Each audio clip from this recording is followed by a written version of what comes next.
Welcome back. My guest is Donald Trump's 2020 pollster, John McLaughlin, and, by the way, his 2016 pollster as well. John, welcome. It's a pleasure to be back. Good. You know, I remember the night after night after night during the election when you and I would talk by phone, and I would anxiously ask, what do the numbers show, what's going on? And you would say something like, well, we're 2 behind, which was the national popular vote. And I said, but we both knew that that translated to an electoral college victory. And then a little more, sometimes we were 3 or 4 behind, sometimes even or 1 or 2 behind. And we knew that would be a close election, but that we'd probably win. Well, now there's a poll from Rasmussen that has Trump defeating Biden by 6 points, 53-47. We never had those kind of polls when we were polling. I guess the big difference is people now know a little more about Joe Biden. Yeah, absolutely. It's buyer's remorse right now. And we saw this coming. Like you saw it in earlier where the right track, wrong direction for the country was slipping on Biden, where now we had an August 3rd poll where most Americans thought the economy was getting worse instead of better, 49-44. They also, Biden's numbers were worse. 62% of all voters didn't think Biden's going to serve his full 4 years. They don't think he's going to last 4 years as president. And that was before he surrendered Afghanistan. And Donald Trump beats Kamala Harris decisively in 2024, 49-46, where he wins the suburbs, he wins independent voters, he splits Hispanic voters and takes 16% of the blacks. So what's going on right now is... John, we should note that your 49-46 is your poll. Rasmussen has a different base, and he had Trump ahead by 6 against Biden. I'm sure he'd be ahead by 8 or 9 against Harris. Right, and that was the timing of the survey. No, but that's the timing of the survey. As you know, that's really important because that was before he surrendered Afghanistan. Since then, it's gotten worse. And when you look at this, like you said, that's an electoral landslide for Donald Trump and the Republicans. So those of us who thought that, I was advising when I was talking to the president in January during impeachment, I said, don't worry, this is galvanizing your base. It's making you stronger. And you're like Ronald Reagan in 76, where you have to wait for Jimmy Carter to fail. Well, you have to wait for Biden to fail. But it's not 4 years. He's failing in 7-8 months.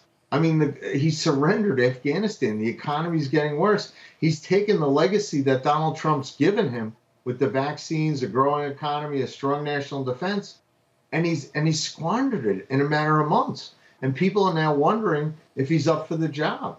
So and I have never seen anything like this. I think that there's going to be an interesting stereophonic effect going on.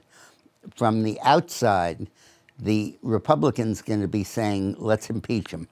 He's incompetent, can't do the job. And from the inside, the Democrats are going to say, let's get rid of him under the 25th Amendment. He's incompetent, he's disabled, he can't do the job. And from both sides, we're going to be hearing variants of essentially the same script. Right, but the twist in there is they don't like Kamala Harris. She's seen as more radical. She's polarized, where she had a 47 favorable and a 48 unfavorable in that poll before they gave away Afghanistan. And now her numbers are worsening, where Rasmussen Reports talked about it this week, that it's gotten worse for her. So the Democrats, even though they may be talking about the 25th Amendment, they don't necessarily want Kamala Harris to be president, because although she's a front runner in a national primary for them, they don't think she could win the next election or help them keep Congress and the Senate. Because in the generic ballot, we had the Democrats losing to the Republicans 48-46 for Congress in 2022. And their immediate goal is to try to keep their majority in the House and their majority in the Senate. And both of them are at great risk if these trends continue right now. I think that the Afghanistan is really the icing on the cake. I've always felt that foreign policy was the window through which we see the true character and personality of the president. Domestic policy doesn't do that because it's distorted by what Congress does and the Federal Reserve does and the economy does on its own and so on. But foreign policy, there's no distortion. It's the president's policy, writ large and clearly in front of us. And we see it in a way that we normally would not be able to see his persona. And the image that is coming through of Joe Biden is pathetic. Exactly. And it's the one thing, you've counseled presidents, you counseled Bill Clinton, and you counseled Donald Trump. You're the one who introduced me to Donald Trump in 2011. But the thing about those two candidates at the time, foreign policy, national security would be their weakness, because usually the president is determined by national security. It's the one thing that makes that job different than all the other senators, governors, congressmen that you vote on. The president has to keep America secure, especially now in the 21st century when you look at this post 9/11 world, the post-pandemic, and Donald Trump was up for the job. People saw he was strong, he was tough. That part of the job, he absolutely had an advantage on.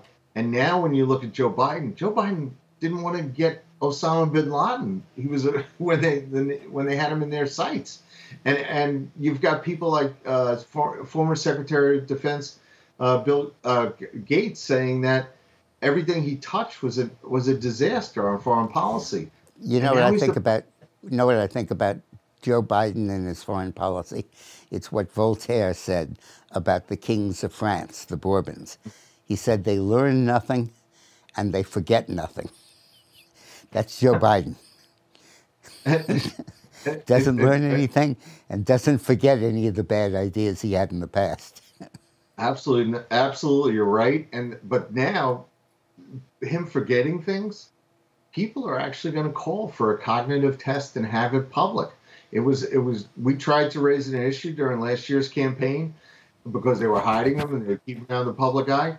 And now you're going to see people saying, well, the White House needs to make sure he takes a cognitive test and release it. Because I work in other countries, in other democracies, and the foreign leaders, after Donald Trump left and they saw Joe Biden, they know that he's not up for the job. And it's a secret to every American voter who watches the left-wing mainstream press in the United States, because they don't cover it.